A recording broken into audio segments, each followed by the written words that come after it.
Wonderful, and ready to get going. So welcome, everybody. My name's Ryan Andrasov. I know many of you are familiar faces from our Digital Executive Leadership Program. I know we have a few people joining us from some of the other leadership programs at IOG, including our Science and Technology Leadership Program and our Executive Leadership Program.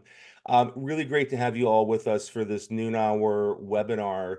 And the topic today is one that is near and dear to my heart. In my role as an associate at the Institute on Governance, I lead our digital executive leadership program. And, we've been running this program for 6 years now. And consistently, one of the topics that comes up time and time again as being a challenge for those who are trying to modernize how government works for the digital age is this thorny issue of procurement. And as all of you know, I don't have to tell any of you this, procurement has become a bigger and bigger political topic in this country as of late. It certainly has driven some of the conversation around government modernization around the world. And we thought it would be really helpful to bring in the perspective of what is happening globally on this from a couple of leaders who have been at the forefront of some of the work to modernize procurement for the digital age in the United Kingdom and beyond. And so really happy to have David Kershaw and Warren Smith with us today. Welcome to both of you for joining us as it approaches evening in the UK for both of you. David and Warren are going to give you a little bit of their background and talk about the work that they have done in the UK and in other countries around the world around trying to modernize procurement. And I think give us a little bit of an insight into how people around the world are tackling this thorny issue. Just to say that, both of them, I think, are recognized as real leaders in this field around procurement. They were heavily involved in the UK government's efforts to build what is called the digital marketplace, I think around a decade ago now. I had the great pleasure to meet Warren for the first time, I think almost 10 years ago when I was at the OECD, and Warren was leading one of the OECD task forces looking at procurement reform internationally and global best practice. And I have no doubt that they're going to have some really fascinating insights and experience to share with all of us today. I'll just note that David and Warren are going to present for about 30 minutes or so, and then our plan is to hold the second half of today's session for us to be able to do some Q&A and discussion. And so certainly, I'll maybe ask you to kind of hold questions towards the end, and once they've kind of gone through the presentation portion, we'll open up the floor for some discussion, which you can feel free to do on Zoom, and also take advantage of the chat function on Zoom throughout to kind of park some questions as they come up. So without further ado, David, Warren, the floor is yours. Welcome, and look forward to hearing from you. Thank you, Ryan, and good afternoon, I think. Good afternoon to everybody in Canada. It's 5 o'clock here in London, and Warren is actually in Paris, so he's the late one for us. So it's great to see everybody. My name is David Kershaw. I am a procurement person. And what that means is I try and help organizations do procurement better. It is a very complex problem in all organizations, and yet it shouldn't actually be that hard or complex. We find ourselves working with people that really get confused because they consider the folklore instead of the law. And only yesterday I was talking to someone about open, fair and transparent procurement, and they were really getting their hands tied up in culture and sort of the problems there. We're currently working across various different organizations, and 2 weeks ago we were in Romania, where this subject is probably the most ripe, actually. That was with the World Bank, and we can discuss some of that later on. I was really fortunate to meet Ryan in Ottawa about a month ago. I had 3 weeks in Canada, and I appreciate I'm talking to Canadians, so I'll be more specific. I was in Ottawa, and then I was in Toronto, and I spent some time with Treasury Board Secretariat, and then with various ministries in Ontario. And I feel I've got a better understanding of what goes on in your nation in both the federal and a provincial level, but obviously not to the degree that any of you have. So what we decided to do with this is I have more of the local context, and Warren is going to go on now and discuss the slide deck, which is more of an international context. And then, as Ryan said, at the end, we'll go through some Q&A. All I'd say is, for me, I was that procurement person that said no to everything. I was the blocker for many years, for many, many years. I was the blocker, and it wasn't until I worked at the government digital service in the UK where I actually learnt about agile ways of working, user centricity, real openness, follow the public dollar, the public purse, and have this mindset that is more about investing the public purse rather than spending it. And over the last few years, we've had a really good experiences with those nations thinking about the well-being of future generations and how procurement can help with that. Lots more to say on all of this, but I'll hand over to Warren, and he'll do an intro and then get going with the slides. Thank you. Thank you, Dave. Thank you, Ryan. And bonjour à tous. That's as much French I'm going to try today with you all. The presentation is in English as well. So thanks for the opportunity to join you today. My name is Warren Smith. I was the former director of the Digital Marketplace Programme for the UK Government Digital Service. Yeah, I joined David 3 years ago. It's very interesting seeing things from the outside in rather than from the inside out. So I've got some slides to share to hopefully provoke some questions and a vibrant discussion, but let's get through those first. And can you confirm if you can see? We're not seeing your slides. We're seeing, I think, maybe your other screen. Oh, okay. Now can you see? We can. Yeah, perfect. Okay, perfect. Thank you. So I've called this presentation "A Public Procurement Renaissance is Overdue, Time for Action." And interestingly, this image was created using Google Gemini by putting in the prompt "public procurement and Renaissance." So it's quite interesting. But anyway, it's the creation of Adam by Michelangelo, based on that. So I'm just going to start by giving some kind of broad context around really the challenges that governments around the world are facing, and literally how big this the opportunity space is, as well as the problem space. So as it says here, public procurement is very big business for markets. It's estimated by the Open Contracting Partnership in a report that they published a couple of years ago with Spend Network that each year, governments spend about $13 trillion through public procurement. I mean, that's a vast amount of money. But equally, it's also prone to some attention from unwanted corners. So at least 3 trillion of that, so up to 25%, is lost to corruption each year.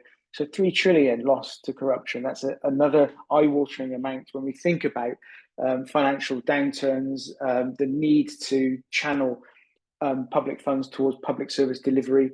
But it's a system that's prone to these weaknesses. The Organization for Economic Cooperation and Development, the OECD, 57% of the bribery cases that are seen through their anti-bribery convention relate to bribes to win a public contract. And also 59% of those bribes relate to 4 high-risk sectors, ICT being one of them. The other 3 are extractive, so mining, construction, and transportation and storage. So interestingly, construction, transportation, and ICT are all kind of center around cities. And so cities are both uniquely vulnerable, but also well placed to kind of address some of these challenges as well. It's also not very transparent. So again, referring back to the Open Contracting Partnership reports, of that 13 trillion, less than 3% is publicly declared, and that's based on the kind of notices that are associated with public procurement.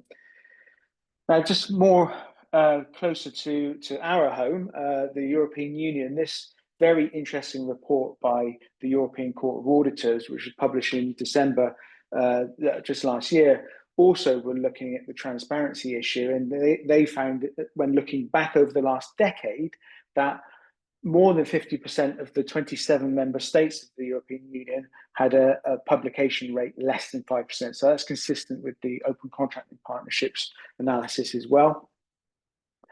The same report also looked at the position of competition, which actually is declining. So they looked at the rate of single bidding, so number of tenders that received only one bid, and that's increased from 23.5% in 2011 through to 41.8% in 2021. And kind of the flip side of that, the number of bidders are actually decreasing from an average of 6 to 3 per procedure in the same time span. And also, the same analysis looked at the basis of contract award, and this was really staggering for me. More than 80% of contracts awarded in favour of lowest price bid. And also, the focus of the procurement is not on the performance of what comes beyond the contract award, but it's actually on getting to the award of the contract without being taken to court. So really a focus on compliance rather than, and while we're saying compliance is important, and we'll come back to this, they're not actually thinking about the longer term value of delivering for communities and the society that public contracting should actually be doing. But it's not just public procurement that's the problem. There's some very interesting analysis published just last month by Rural Commerce and Contracting with the support of Deloitte. And they surveyed over 370 organizations from across the world, quite a few, in fact, the majority in Europe, but also North America. And you can see the regions that are covered by that. The majority, just shy of 12%, was on the buy side, and on the sell side, representing 46% of the survey respondents. And these were people who've been involved with in public contracting, for at least 10 years, and so 80% of those are in that demographic. And what they found in their research was actually just general contracting is declining in terms of its effectiveness. So, as it says here, only 39% of legal and contracting practitioners believe that contracts support successful business outcomes, and only 16% believe that negotiations focus on the right topics. And we've got here some other stats as well showing the decline since the last time they ran this same survey back in 2017, asking the question, do contracts fail to meet their intended purpose? So actually the number of respondents who are agreeing with that has increased. So yeah, and they're seeing that they're struggling how to actually remedy this situation. But it's not all gloom and doom, but there is a lot of that. There are plenty of opportunities and room for improvement. And I'm interested in this top 5 areas identified by the respondents for needing improvement. So clarity and simplicity. That's, I think, when we look at contracts, these words typically don't describe or characterize contracts. The flexibility and adaptability, I think this is really vital for particularly modern digital services, when actually we need that flexibility and adaptability to enable us to adapt and pivot as we learn lessons through more practical experimentation. Post-contract award, speed and efficiency. So this will come back to this also in terms of the agility, time to market, time to delivery, and to meet user needs. Automation and tools, this is interesting. There's a lot of information and data that's produced through procurement and contracting, and how we can derive value from using, say, machine learning or artificial intelligence to support with that, and also communication and collaboration. So we've got a useful framing here for how we could look to improve contracting from both a public sector perspective, but also a private sector perspective as well. And I think also these kind of 3 points here are interesting around what needs to happen from a leadership perspective. So their wording, not mine, leaving behind the incorrigible legacy approach. So that's kind of like saying, well, look, we can't no longer maintain the status quo. We have to fundamentally shift our thinking on how we approach contracting. And this shift is all really about mindset. capability and capacity that's associated with that. And David touched on this in terms of culture, but also an opportunity to think about reinventing the practice of contracting. So this is why we're sort of provocatively calling this a procurement renaissance. It's a complete rebirth, a reboot of this fundamentally important area, but typically vastly under-leveraged area of public policy governance to support digital transformation in support of public service delivery. So David and I and others who align with our thinking, we think that this very much as we need to be thinking more broadly than procurement. There's such a kind of a negative association with procurement, and David and I are practitioners, by the way, so we are of this mix. And really, when we think about commercial, that's much broader than the procurement process itself. It's what happens before and what should happen after as well. So this is why we want to expand the narrative to be broader than procurement, to being about commercial, and this being about digital. Now, this doesn't mean it's about buying digital things. That is an important part of it, but actually it's the culture and the principles and the mindset of digital. And here we tend to lean towards the Tom Loosemore definition of digital, the tools, techniques, culture, and business models, I think, if I got it right, of the internet era to respond to people's raised expectations. And here we can look at the different elements of that commercial cycle. In terms of the pre-procurement planning and preparation is vitally essential, but seldom done well. And this is where understanding needs, reimagining the future possibilities, and engaging the ecosystem are really important to help design and optimize the procurement design to ensure that public value is delivered at each stage of that cycle. Then we go into the procurement and the contracting element. And actually, as David said, this should be a relatively straightforward piece. Yes, it's highly regulated, but if you do good planning and preparation, the procurement and contracting should flow accordingly as well. And the key point there is prioritizing value and flexibility over price and creating enabling contracts to support delivery of public value. And then post-contract, you're into the mobilization, the delivery, the learning, and then the exiting. So often we see people almost forgetting about exit until you're 3 months towards the exit point. You've lost all your leverage and position. You haven't planned. You're forced into some kind of extension, often at punitive pricing. So actually, here we're looking at setting up constructive and collaborative relationships with the supply market from the outset, but focus on that exit. And this is where it links to the enabling contracts and the flexibility is we will be learning as practitioners with our supply partners each day of delivery. We want to be able to make sure that those learnings about what works and what doesn't feeds into how we manage those contracts and adapt them according to achieve the outcomes that we anticipated. Now, we see this to be a vitally important holistic view where there's a golden thread of the principles, the practices, and the ways of working that flows throughout the entire cycle. And this is where, as David says, it's not about spending money, it's about investing to ensure that public value is realized at every stage.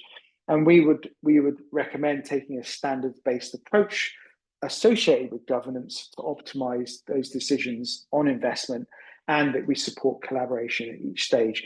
The standards by themselves are a good kind of indicator of what good looks like, but without the governance to help marshal good decision making, it's kind of like half of the story. And we'll come back to some of that actually in some of the Amanda Clark's analysis as well.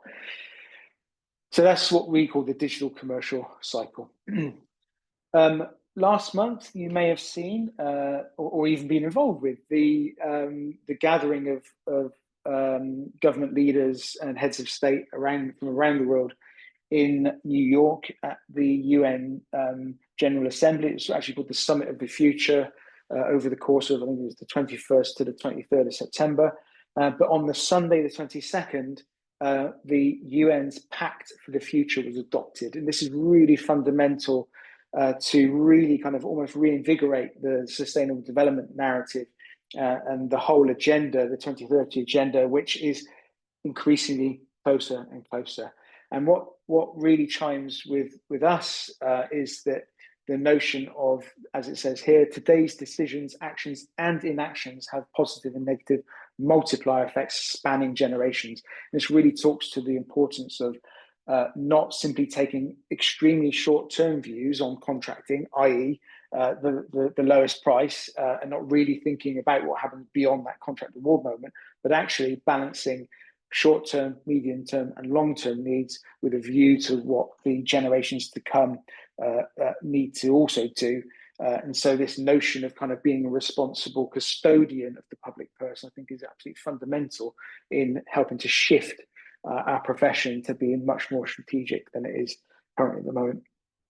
And again, cause for optimism. Global transformation is a change for renewal and progress grounded in our common humanity. And I think it's worth reading the Pact for the Future because it has two key annexes to it: a declaration on future generations and a global digital compact. And while procurement is only mentioned once, it's inferred several times through public-private partnerships, the role of policy design, and obviously, as I mentioned already, public procurement is a significant area of public policy, given the $13 trillion equivalent that's spent by governments each year in this area. So when we talk about a paradigm and a mindset shift, what it actually means. So here we've got hopefully a useful table showing the kind of the before, the now, and where we want to head to. So David has already mentioned the shifting from spending public money to investing public money, but thinking about the return on that investment being a social return. And this is really much about the public value that should be the North Star of any public procurement related decision. Moving to thinking about the art of the possible in public procurement, rather than it being compliance to avoid legal challenges. Compliance absolutely is critical, but not at the expense of public value. And David's already mentioned, this is something we talk about all the time, the difference between public procurement law as legislated and folklore, which is much more about institutionally ingrained custom and practice, and looking at law as an enabler of public value rather than an inhibitor.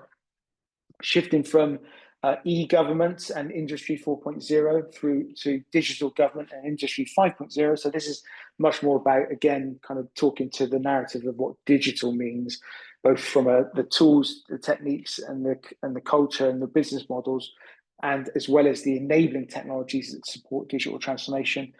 The shift to Industry 5.0 is very much about moving beyond the technology and thinking about the well-being of people and delivery of value to society. Buy versus build, so moving away from that and thinking about a broader set of decision-making dimensions, thinking more about a reuse and consume first, so looking across the ecosystem of digital public goods and infrastructure. What can I reuse that somebody's already created because it's done as an open source asset, rather than having to reinvent the wheel? And once I've exhausted the options of what I can reuse and consume in terms of, say, open data, then I look to what the market can provide as with a bias towards cloud-based software or infrastructure as a service. And then what's left, I build, but whatever I build collaboratively, and whatever I build is also a reusable digital public good that others can benefit from. Moving away from this very short-sighted view on award decisions based on lowest price to balancing short, medium, and long-term value. I've already mentioned that. Moving away from arm's length and adversarial relationships, and that exists within teams or within organizations within the same institution, let alone outside of that organization and with the private or social sectors who are supplying vital services to government. So more collaborative and cross-functional teams involved in this in this process as well. And then a few more points. So the notion of false certainty that procurement can deliver through contracting. Actually, we need to really anticipate and embrace change, because this will happen almost between the time when you launch your procurement to the point where you've awarded contract. In new and emerging technologies, the advancements could have changed significantly in that time. So we need to embrace that and think about how we ensure that our contracts support that approach as well.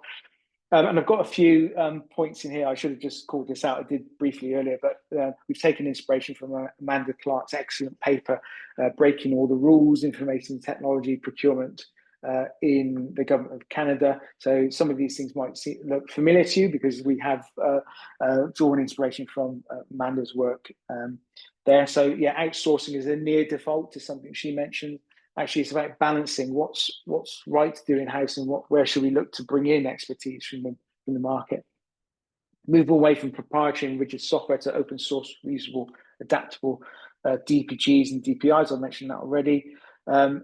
Moving away from small number of typically large suppliers, so a small pool of quite often the multilateral vendors are in that space, to a much more diversified pool where actually also the ownership and control structures support a more diverse workforce as well. So women-owned businesses, underrepresented groups.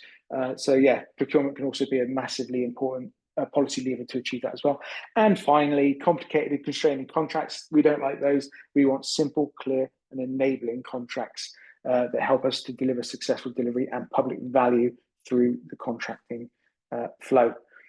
So just to tie up, there's some examples from around the world of organizations in really complex contexts doing fantastic things. I've included the links here. Some of them are from the Open Contracting Partnership. I don't apologize for plundering their excellent resource bank of stories of change that they've gathered. This one in Assam and India is actually really struck me because it was how open contracting can be used to improve climate resilience in flood-prone areas, and so like the opportunity to not just deliver social value, but actually have a significant impact on people's lives in really challenging environments is fundamentally important. The open bike sharing scheme in Mexico City, fantastic example of early market engagement and more participatory approaches in public contracting, very worth a read. And this has actually been through several kind of iterations where they've demonstrated how they're then scaling the learnings from that more engaging approach, more transparent approach in the city. In the capital of Iowa, how they're using reformed approaches to procurement to buy more locally, more inclusively, and also more sustainably as well. And in Moldova, in Mongolia, how they're using data to help improve transparency on some of their mining contracts. And as I mentioned, mining is one of the high-risk areas for corruption in terms of bribes, as per the OECD's anti-bribery convention.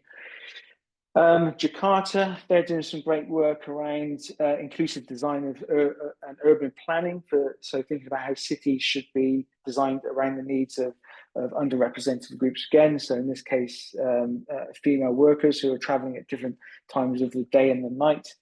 In New Zealand, some really great work that they're doing around engaging with Indigenous businesses. And I know there's some fascinating connections between actually Wales, New Zealand, and Canada around the importance and the respect and the cultural heritages of Indigenous people, and actually how those are also featuring in digital service standards as well. And I've just mentioned this, but also in Wales, so KEED, which is the name of the Procurement Centre of Excellence, how they're using new ways of thinking and approaching complex areas of uncertainty and change using foresight, and certainly foresight and anticipatory approaches are some of the tools that are recommended, should be mainstreamed as part of the UN's Pact for the Future as well. Thank you. That I wanted to kind of rattle through that so that we can get to a conversation and questions. And so, yeah, really grateful for the opportunity once again. So please do keep in touch. We've included our contact details there. So yeah, back to you, Ryan, for any questions that may come as a result of what we just said. I'm going to stop sharing, if that's okay. Perfect. Yeah, thank you. Thanks, Warren. And thanks for the presentation. I think that was really helpful to get a great landscape of what you're seeing happening globally and some of your experience.